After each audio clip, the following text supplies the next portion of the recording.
ഈ ജേക്കബിന്റെ സ്വർഗരാജ്യത്തിലല്ലേ അസിസ്റ്റ് ചെയ്യാൻ പോയത്? അതെ അതെ. അത് നല്ല അനുഭവമായിരുന്നു എന്ന് പറഞ്ഞ സിനിമ കരിയർ വൈസ് അത് നല്ല അനുഭവമായിരുന്നു. നമുക്കിതിൻ്റെ ഒരു അതർ സൈഡിൽ അതർ എൻഡിൽ എന്തൊക്കെ സംഭവിക്കുന്നതെന്നൊക്കെ ഉള്ളൊരു ധാരണ കിട്ടി. പക്ഷെ അല്ലാതെ എൻജോയ് ചെയ്തില്ല. വളരെ ഹെക്റ്റിക് ആയിട്ടുള്ളൊരു വിനീത് അന്നേ പറഞ്ഞായിരുന്നു ഞാൻ ഒരിക്കലും ആസ്വദിക്കില്ല എന്ന്. അത് കേട്ടില്ല. പക്ഷേ യെസ്, ഇന്ന് ഓർക്കുമ്പം ആ വേദന സുഖമാണ്. അന്ന് ആ വേദനയ്ക്ക് ഒരു സുഖമില്ലായിരുന്നു. 1 കോടിയിൽ ശ്രീകണ്ഠൻ സാർ അജുവിനെ ഇൻട്രൊഡ്യൂസ് ചെയ്തിട്ട് തന്നെ ഒരു കാര്യത്തെയും സീരിയസ് ആയിട്ട് എടുക്കാത്തൊരു മനുഷ്യനായിട്ടാണ്. പക്ഷേ ഇന്നിപ്പോൾ അജു അങ്ങനെയല്ല. കാര്യങ്ങളെയൊക്കെ വളരെ ഒബ്സർവ് ചെയ്ത് സീരിയസ് ആയിട്ട് തന്നെ കാണുകയാണ് എന്ന് ഉറക്കെ പറഞ്ഞുകൊണ്ട്, സ്വഭാവത്തിൽ മാത്രമല്ല അത് പറയുന്ന സമയത്തും ഞാൻ കുറച്ചുകൂടെ കാര്യങ്ങളെ ഗൗരവത്തോടുകൂടി കാണുകയാണ്. കാരണം ഈ മദ്യപാനം അവസാനിപ്പിക്കുന്നത് തന്നെ ഒരു ഇൻസിഡൻറ്റ് നടക്കുന്നത് ഒരു ഇൻസ്പിറേഷനാണ്. 2 കാര്യങ്ങളാണ് എനിക്ക് ചോദിക്കാനുള്ളത്. അങ്ങനെ ഒരു മാറ്റം നടക്കുന്നത്, ഒന്ന് സിനിമ തന്നെ അതിന് സ്വാധീനിക്കുന്നു. വെള്ളം എന്ന് പറയുന്ന സിനിമ സ്വാധീനിക്കുന്നു. അതുകൊണ്ടാണ് വെള്ളമടി നിർത്തിയെന്ന് പറയുന്നത് വലിയൊരു മെസ്സേജാണ്. കാരണം ഈ സിനിമ ഓഡിയൻസിനെ സ്വാധീനിക്കുമോ ഇല്ലേ എന്നൊക്കെ പറഞ്ഞ് സംസാരിക്കുന്ന സമയത്ത് ഇല്ല, സ്വാധീനിക്കുമെന്ന് ഒരു നടൻ തന്നെ പറയുമ്പോൾ കിട്ടുന്ന ഒരു സിനിമയ്ക്ക് കിട്ടുന്ന ഒരു ഉയർച്ചയും, അല്ലെങ്കിൽ സിനിമയെ ഫോക്കസ് ചെയ്യപ്പെടേണ്ടതുണ്ട് എന്ന് പറയുന്ന ഒരു സന്ദേശം അതിൻ്റെ ഉള്ളിൽ കിടപ്പുണ്ട്. ശരിക്കും ആ സിനിമ തന്നെയാണോ അങ്ങനെ ഒരു തീരുമാനം പ്രേരിപ്പിച്ചത്? തീർച്ചയായിട്ടും അങ്ങനെ അത് ശക്തമായിട്ട് എടുക്കും, ഇല്ലെങ്കിൽ വെറുതെ ഒരു അല്ല. ആ സിനിമയിലെ മുരളിയുടെ കഥാപാത്രത്തിന്റെ അവസ്ഥ കണ്ടപ്പോൾ ഞാൻ അങ്ങനെ തുടർന്നാൽ, ഇപ്പൊ എൻ്റെ മദ്യപാനം ഉണ്ടായിരുന്ന സമയത്ത് ഞാൻ ജോലിക്ക് 5 മിനിറ്റ് പോലും ലേറ്റ് ആയിട്ടില്ല എൻ്റെ ജോലിക്ക്. പക്ഷെ എൻ്റെ ആരോഗ്യത്തിലോട്ട് വളരെ മോശമായിട്ട് അത് കോൺട്രിബ്യൂട്ട് ചെയ്യുന്നുണ്ട്. എൻ്റെ പെരുമാറ്റ രീതിക്ക് വളരെ മോശമായിട്ട് കണ്ടു. നമുക്ക് അറിയാതാണെങ്കിലും അഹങ്കാരം എന്ന് പറയുന്ന ഒരു പേര് കിട്ടാം. നമ്മൾ ചിലപ്പോൾ അഹങ്കാരമില്ല, നമ്മൾ വളരെ റോ ആയിട്ട് റിയാക്ട് ചെയ്യുന്നതായിരിക്കും. നമ്മളുടെ ശരികളിൽ നമ്മൾ പിടിച്ചു വെക്കുമല്ലോ, നമുക്കൊരു എക്സ്ട്രാ ഒരു മദ്യത്തിൻ്റെ ധൈര്യം കിട്ടുമ്പോൾ ആവശ്യമില്ലാത്ത കാര്യത്തിൽ ഇടപെടും ഇല്ലേ. ഇതൊക്കെ ഒരു മദ്യത്തിൻ്റെ ഒരു രസകരമായ അതെ പൂട്ടിയിടേണ്ടി വരും എന്നൊക്കെ പറയും. ഈ പറഞ്ഞ പോലെ നമുക്ക് എനിക്ക് തോന്നിയിരുന്ന ഫീല് ഞാൻ പ്രഭാസ് തോന്നാറുണ്ട്. അപ്പൊ അത്ര ശക്തി എനിക്ക് ഫീൽ ചെയ്യാറ് ഈ 5 അടി 3 ഇഞ്ചുള്ള ഞാൻ. അപ്പം അതായിരുന്നു എനിക്ക് ഒരു പരിധി വരെ അതിൽ എക്സൈറ്റ്മെന്റും തോന്നുന്നു. ഇത്രയുള്ള എനിക്ക് ഭയങ്കര എനർജിയും ശക്തിയും കിട്ടുന്നു. തമാശ ഞാൻ ആസ്വദിച്ചപ്പോൾ കോളേജ് കാലത്തെ മദ്യത്തിൽ എൻ്റെ ജീവിതത്തിൽ തമാശയായിരുന്നു, ഫണ്ണായിരുന്നു. കോളേജിൽ എൻ്റെ സുഹൃത്തുക്കൾക്കൊപ്പം ഞാൻ മദ്യപിക്കുമ്പോഴുണ്ടായിരുന്നു. പക്ഷേ ഒരു പരിധിയിൽ അത് മാറി. അതിൻ്റെ ഡൈമെൻഷനോ എനിക്കൊന്ന് ലവ് ആക്ഷൻ ഡ്രാമ ഒക്കെ പ്രൊഡ്യൂസ് ചെയ്യാൻ സ്ട്രെസ് വന്നു. സ്ട്രെസ്സൊക്കെ വരുമ്പോൾ ഇതിൻ്റെ എഫക്റ്റ് മാറും, നമ്മളെ റിയാക്ട് ചെയ്യുന്ന രീതി മാറും. അങ്ങനെ ഇരിക്കുമ്പോഴാണ് കോവിഡ് വന്നപ്പോൾ ഇത് ഞാൻ സൺ നെക്സ്റ്റിൽ കണ്ടത്.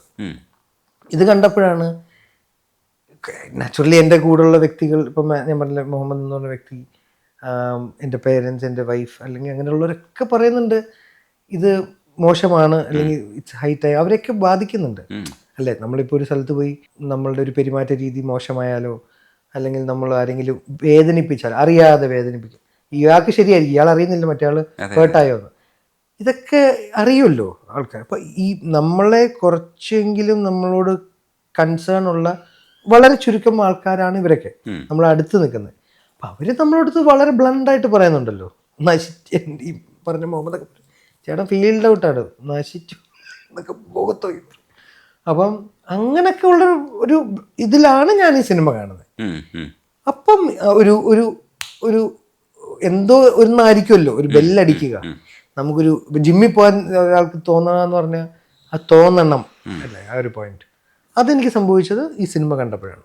സിനിമ കണ്ടത് കൊണ്ടല്ല, സിനിമ കാരണമായി. ജയസൂര്യ എന്ന് പറഞ്ഞ ജയേട്ടൻ്റെ ഒരു പകർന്നാട്ടമില്ലേ, അഭിനയം ആയിക്കോട്ടെ, അഭിനയമാണെന്ന് നമുക്കറിയാം. ഞാൻ സിനിമയിൽ അതിൽ നിന്ന് മാറിയ ചില റിയാക്ഷൻസും സാഹചര്യങ്ങളിലുള്ള നിസ്സഹായാവസ്ഥകളൊക്കെ നമുക്ക് ചിലപ്പോൾ ടച്ച് ചെയ്യും. അത് ഓരോരുത്തർക്കും ഓരോ രീതിയിലായിരിക്കും. അതെവിടെയോ എന്നിൽ ടച്ച് ചെയ്തു. അപ്പം ഞാൻ തീരുമാനിച്ചു പിന്നെ അതിലോട്ടൊരു എനിക്കൊരു അഡിക്ഷൻ ഒന്നും ഇല്ലായിരുന്നു. ഞാൻ ഈ ശക്തി ഇഷ്ടപ്പെട്ട് ചെയ്തുകൊണ്ടിരുന്ന. അപ്പം എളുപ്പമായി, എനിക്ക് എൻ്റെ ബുദ്ധിമുട്ടൊന്നും ഫീൽ ചെയ്തില്ല. വൺ ഡേ ഡിസൈഡഡ് എന്ന് വെച്ചാൽ ലൈഫ് ടൈം നിർത്തിയെന്ന് ഇപ്പം എനിക്ക് താല്പര്യമില്ല. നാളെനിക്ക് താല്പര്യം വരാം, അതെനിക്കറിയില്ല. ഇപ്പം എനിക്ക് പൂർണ്ണമായിട്ടും എന്നോട് താല്പര്യം. പക്ഷെ അജുവിൻ്റെ പ്രൊഫൈലിനെ അതെങ്ങനെയാണ് ബാധിക്കുക എന്ന് ചിന്തിക്കാറുണ്ടോ? ഇപ്പോൾ വെള്ളവടി നിർത്തിയെന്ന് പറയുമ്പോൾ നമുക്ക് വേറൊരു തരത്തിലുള്ള അംഗീകാരം കിട്ടുന്നുണ്ട്. പക്ഷേ ഒരു കൂട്ടായ്മയിലായിരുന്നു ഈ സിനിമകളൊക്കെ, ആദ്യത്തെ സിനിമകളൊക്കെ. ഇപ്പോൾ മലർവാടി ആയാലും കുഞ്ഞിരാമായണമായാലും അത്തരത്തിലുള്ള എല്ലാ സിനിമകളിലും ഒരു കൂട്ടായ്മയിലായിരുന്നു സംഭവിച്ചത്. ഇപ്പോൾ ഒറ്റയ്ക്കൊക്കെ അജു ലീഡ് ചെയ്യുന്ന രീതിയിലേക്കൊക്കെ പോകുന്നുണ്ട്. ആ പക്ഷേ അല്ല, അന്ന് ഞാൻ ഒറ്റയ്ക്ക് മദ്യപിക്കാൻ ഇഷ്ടപ്പെട്ടിരുന്നു. ആണല്ലേ? എനിക്ക് അങ്ങനെ റേറായിട്ടുള്ളൂ. കോളേജ് ഫ്രണ്ട്സിൻ്റെ കൂടെ ഞാൻ അങ്ങനെ മദ്യപിച്ച് എൻജോയ് ചെയ്തേക്കുന്നത്. അവരൊക്കെ ഇന്നില്ലല്ലോ. അവരുടെ ആയിരുന്നു ഏറ്റവും നല്ല ഫൺ മദ്യപാനത്തിൻ്റെ. മറ്റേതൊക്കെ എപ്പോഴും ഞാൻ ഒന്ന് വിനീതും ഇവരും ഞാനും ഇങ്ങനെ ബേസിൽ ഇവരൊന്നും അടിക്കത്തില്ല. ഇവരൊക്കെ വളരെ നല്ല മനുഷ്യർ. അപ്പോൾ എൻ്റെ കൂടെയുള്ള അലമ്പൻ ഞാൻ തന്നെ മാത്രമേ ഉള്ളൂ. അപ്പം ഞാനെപ്പോഴും എൻ്റെ കാര്യം ഇപ്പം ഞാൻ ഇന്ന് ഓർക്കുന്നുണ്ട്, വിശാഖും ധ്യാനും ഞാനും കൂടെ ലവ് ആക്ഷൻ്റെ ഒരു യാത്ര കഴിഞ്ഞ് രാവിലെ എത്തി തിരുവനന്തപുരത്താന്ന് തോന്നുന്നു. SP എന്ന് പറഞ്ഞ ഹോട്ടലിൽ ഫോൺ ചെയ്ത് രാവിലെ 10-10:30 വന്ന് കയറി ഒന്ന് ഫ്രഷായി എന്തെങ്കിലും കഴിക്കാനപ്പം അവർക്ക് ഹോർലിക്സ് വേണമെന്ന് പറഞ്ഞു. ഞാൻ രാവിലെ ചേട്ടാ 2 ഹോർലിക്സും 2 റമ്മും. അവരവിടെ വിചാരിച്ചു അതെന്ത് മിക്സാ, അത് കണ്ടോ, അതായിരുന്നു എൻ്റെ ഞാൻ ഓർഡർ ചെയ്തത്. അപ്പം എൻ്റെ കൂടെയുള്ള 2 പേരും ഹോർലിക്സാണ് കുടിക്കണേ. എനിക്കങ്ങനെ ആരും വേണമെന്നൊന്നുമില്ല, ഒറ്റയ്ക്ക് പോയ ഇഷ്ടമായിരുന്നു. പക്ഷെ തന്നെ ഞാൻ ബാറിലൊക്കെ പേടിച്ചു. ആ സിനിമകളുടെ കൂട്ടായ്മ പറയുമ്പോൾ അടികപ്പിയാരെ കൂട്ടമണിയും കൂടെ പറയണം. കാരണം എങ്ങനെയാണ് ഒരു സിനിമയുടെ ക്രാഫ്റ്റ് ഒരു സക്സസ്സിലേക്ക് പോകുന്നതെന്ന് കണ്ടുപിടിക്കാൻ പറ്റുന്ന സിനിമകളിലൊന്നാണ്. അപ്പം നിങ്ങളെല്ലാവരും കൂടെ കൂട്ടായ ഒരു പരിശ്രമത്തിൻ്റെ ഭാഗമായിട്ട് അത്തരത്തിലുള്ള കുറേ പടങ്ങൾ ചെയ്തിട്ടുണ്ട്. പക്ഷെ അടികപ്പിയാരെ കൂട്ടമണി റീവാച്ചബിൾ ആയിട്ടുള്ള ഇപ്പോഴും ആൾക്കാർ കാണുന്ന അജു വർഗീസിനെ അടയാളപ്പെടുത്തിയ സിനിമകളിൽ ഒന്നുകൂടിയാണ് അടികപ്പിയാരെ കൂട്ടമണി എന്ന് പറയുന്നത്. അത്തരം സംരംഭങ്ങളിൽ നിന്നിരുന്നൊരു അജു ഉണ്ട്. അത് കഴിഞ്ഞിട്ട് ഇപ്പം വേറൊരു തരത്തിൽ മുന്നോട്ട് പോകാനും ഒറ്റയ്ക്ക് ലീഡ് ചെയ്യാനും ഒക്കെയുള്ള രീതിയിലേക്ക് പോകുന്നൊരു അജു ഉണ്ട്. ഇത് രണ്ടും അജു കാണുന്നുണ്ട്. ഇതിൽ സന്തോഷം കൂടുതൽ ഏതിനാണെന്ന് ചോദിച്ചാൽ എങ്ങനെയായിരിക്കും അജു പറയാ? പ്രത്യേകിച്ച് അടികപ്പിയാരെ കൂട്ടമണി പോലെയുള്ള സിനിമകൾ. ഞാൻ നേരത്തെ പറഞ്ഞ പോലെ ഒട്ടും ശ്രദ്ധിക്കാത്ത സിനിമകൾ ചൂസ് ചെയ്തിട്ടുള്ള സമയം ആര് വിളിച്ചാലും ഞാൻ അഭിനയിക്കാൻ പോകും. എനിക്ക് interaction in front of camera ആയിരുന്നു ഇൻഹിബിഷൻസ് പോകുക എന്നുള്ളത്. പിന്നെയാണ് ക്രിറ്റിസിസംസ് വന്നു തുടങ്ങിയത്. അപ്പോഴാണ് ഇത് ടൈപ്പ് കാസ്റ്റിംഗ് കൂടുന്നത്. അപ്പോൾ ആദ്യം ഞാൻ പറഞ്ഞ ഇൻ്റർവ്യൂ ഇന്നും ഞാൻ ഓർക്കുന്നുണ്ട്. പണ്ട് എന്നോട് ചോദിച്ചു ടൈപ്പ് കാസ്റ്റിംഗ് ബുദ്ധിമുട്ടാവുന്നുണ്ട്. ഞാൻ പറഞ്ഞാൽ എനിക്കൊരു ബുദ്ധിമുട്ടില്ല. പിന്നെ ബുദ്ധിമുട്ടല്ല, ടൈപ്പ് കാസ്റ്റിംഗ് കൂടിപ്പോയാൽ ചീത്തയാണ് ഒരാളുടെ കരിയറിന് നമുക്ക് മനസ്സിലായി. വിവേകവും വിവരമുള്ള സോഷ്യൽ മീഡിയയിലെ ചില കുറിപ്പുകൾ നമുക്ക് തന്നു, നല്ല കുറിപ്പുകളും ഉണ്ടല്ലോ. അപ്പം അതിൽ നിന്നാണല്ലോ നമുക്ക് കോവിഡ് വന്നു. ഭാഗ്യത്തിന് ഒരു തരത്തിൽ മലയാള സിനിമയ്ക്ക് ഞാൻ കോവിഡ് ഭാഗ്യമായിട്ട് ഞാൻ കാണുന്നു, എനിക്ക് പേഴ്സണലി. അപ്പം അവിടെ നിന്നാണ് ഈ ഒരു ഹെലൻ സംഭവിക്കുന്നത്. അവിടുന്ന് ഞാൻ പിന്നെ ഈ പറയുന്ന പോലെ ഒരു തീരുമാനം എടുത്തു. എൻ്റേത് ടൈപ്പ് കാസ്റ്റഡ് ആയ വേഷങ്ങൾ ചെയ്യാം, പക്ഷെ എണ്ണം കുറയ്ക്കണം. കൂടുതൽ അതാണെങ്കിൽ അതൊരു 3 എണ്ണം വിളിച്ചാൽ 1 ചെയ്യാം, അല്ലേ? പുതിയത് എന്തുണ്ടോ നമ്മൾ ചെയ്യാത്തത്, അത് ഒരു സീനാണെങ്കിലും ചേട്ടൻ നേരത്തെ പറഞ്ഞ ആടിൻ്റെ പോലത്തെ ആണെങ്കിലും അത് ചെയ്യും. ലെങ്ത് ഉണ്ടാവില്ല, പക്ഷെ കുഴപ്പമില്ല. അതായിരിക്കണോ എനിക്ക് അടുത്തത് പഠിക്കണം എന്നാഗ്രഹമുള്ള ഒരു മേഖലയായി മാറി. ബിക്കോസ് എൻ്റെ പ്രൈമറി ആഗ്രഹം, ലക്ഷ്യം എന്നൊന്നും പറയുന്നില്ല, ആഗ്രഹം. ഇപ്പം എന്ത് എനിക്കൊരു സന്തോഷം കിട്ടും, ഒരു ഡയറക്ടർ ഒരു ആക്ഷൻ വിളിച്ചു കഴിഞ്ഞ് എന്ത് ഭാവം പറഞ്ഞാലും അത് നാച്ചുറലായിട്ട് ചെയ്യാൻ പറ്റുന്ന ഒരു ക്യാരക്ടർ ആക്ടർ ആവണം. ഇതാണ് എൻ്റെ ഡ്രീം. അല്ലാതെ ബിസിനസ് പൊട്ടൻഷ്യലുള്ളൊരു സ്റ്റാർ ആകുക എന്നുള്ളതല്ല. ബിക്കോസ് എനിക്ക് ഒരിക്കലും ഞാൻ മനസ്സുകൊണ്ട് ലീഡ് സ്റ്റാർ മെറ്റീരിയൽ അല്ല. മനസ്സുകൊണ്ടും എനിക്കൊന്ന് രൂപം കൊണ്ടും നാച്ചുറലി ആ കാഴ്ചപ്പാടുകൾ ഇപ്പോൾ മാറി തുടങ്ങി, അതുകൊണ്ട് ഞാൻ സമ്മതിക്കുന്നു. പക്ഷെ മനസ്സുകൊണ്ട് ഞാനതല്ല, ഞാൻ കുറച്ചുകൂടി ഇപ്പുറത്താണ് ഇൻക്ലൈൻ. പക്ഷെ നാച്ചുറലി നമുക്ക് ലൈഫാണ്, എന്താ പറയുക, മോണറ്റൈസ് ചെയ്യപ്പെടുക എന്നുള്ളത് വളരെ ഇമ്പോർട്ടൻ്റ് ആണ്. ഈ എക്സ്പെരിമെൻ്റ് നടക്കണമെങ്കിൽ ഫണ്ട്സ് ഫ്ലോ വേണമല്ലോ. അപ്പോൾ ആ ബാലൻസ് നടക്കുന്നതേ ഉള്ളൂ. അജുവിൻ്റെ കൃഷ്ണ സോങ് വീണ്ടും വിവാദമായി.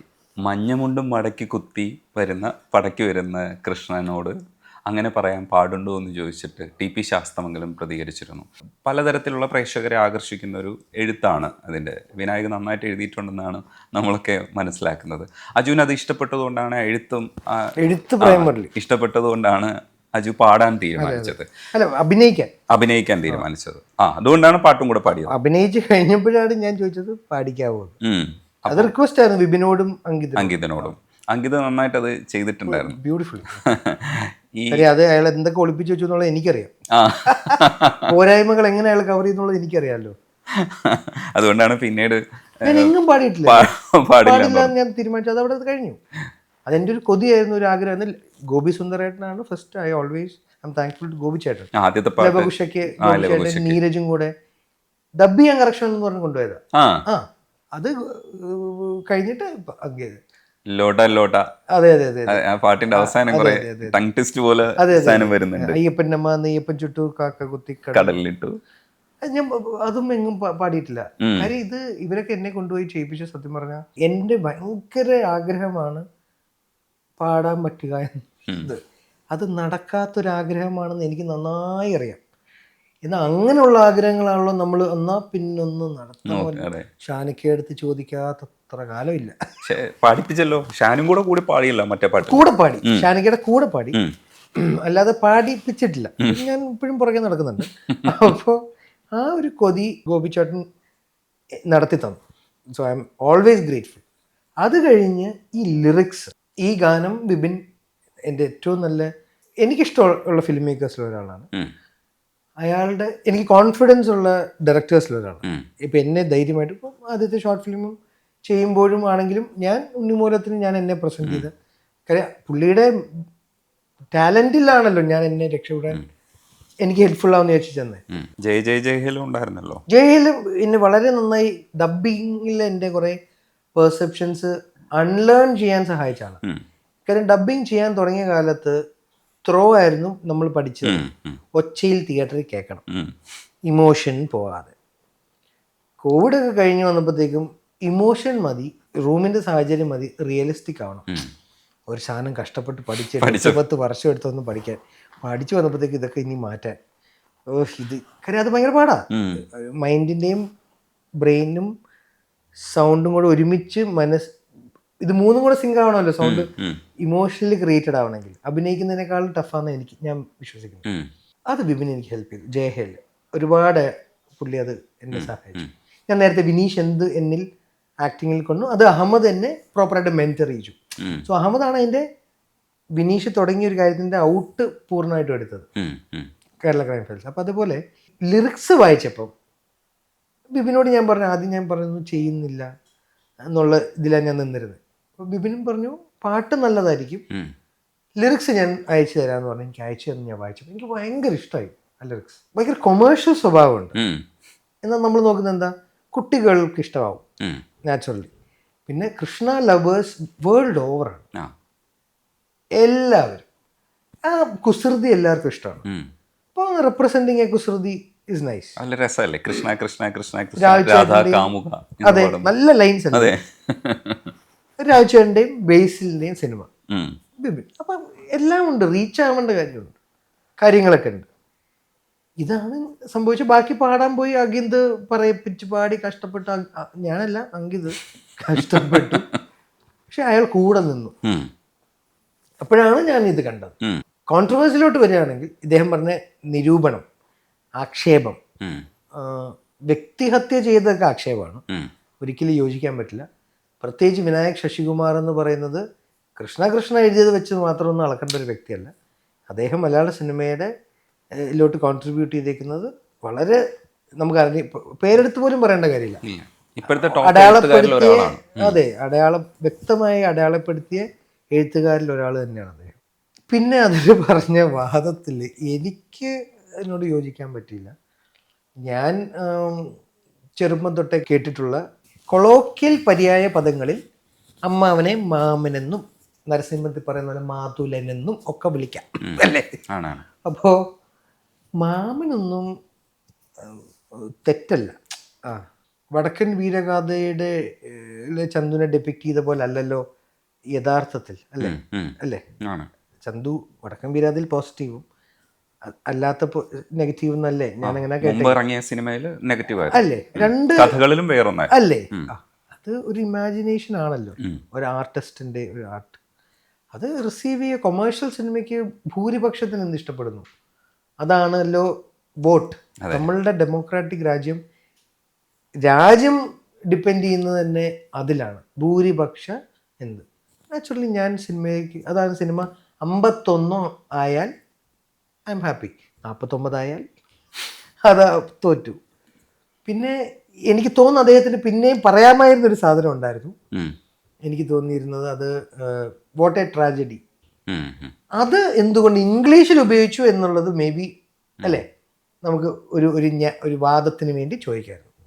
എന്തുകൊണ്ട് ഇത്രയും നല്ല ഇത് പോയതിൽ അത് ഇപ്പോഴത്തെ വാദം അല്ല വാദത്തിന് വേണ്ടി ഒരു മലയാള ഗാനത്തിൽ അമ്പലത്തിൽ വരെ വേണമെങ്കിൽ പ്ലേ ചെയ്യാൻ ക്വാളിറ്റി ഉള്ള അമ്പലം എന്ന് പറഞ്ഞാൽ അമ്പല പരിസരങ്ങളിൽ അല്ലേ, എനിക്ക് അങ്ങനെ അറിയില്ല, കടകളിലൊക്കെ പ്ലേ ചെയ്യാന്ന് ഒരു ഭക്തിഗാനം മൂഡും ഉണ്ട്, കൊമേഴ്ഷ്യൽ സ്വഭാവമുണ്ട്. അതിൽ ഇപ്പോൾ വാട്ട് എ ട്രാജഡി എന്തിന് പറയിപ്പിച്ചു എന്ന് ചോദിക്കാൻ വേണ്ടി നമുക്കൊരു ചോദ്യം ചോദിക്കാം. അല്ലാതെ ഞാൻ ഓൺ ചെയ്യുന്നു വിത്ത് ഓൾ ദറ്റ് ആ ലവ്. എനിക്ക് ആ ഗുരുവായൂർ അമ്പലത്തിലോടുള്ള റെസ്പെക്റ്റും ഈ പറഞ്ഞ എല്ലാ ഭക്തരുടെയും ഇഷ്ടവും ഞാൻ അതിലൂടെ റിസീവ് ചെയ്തിട്ടുണ്ട്. So I keep it very precious.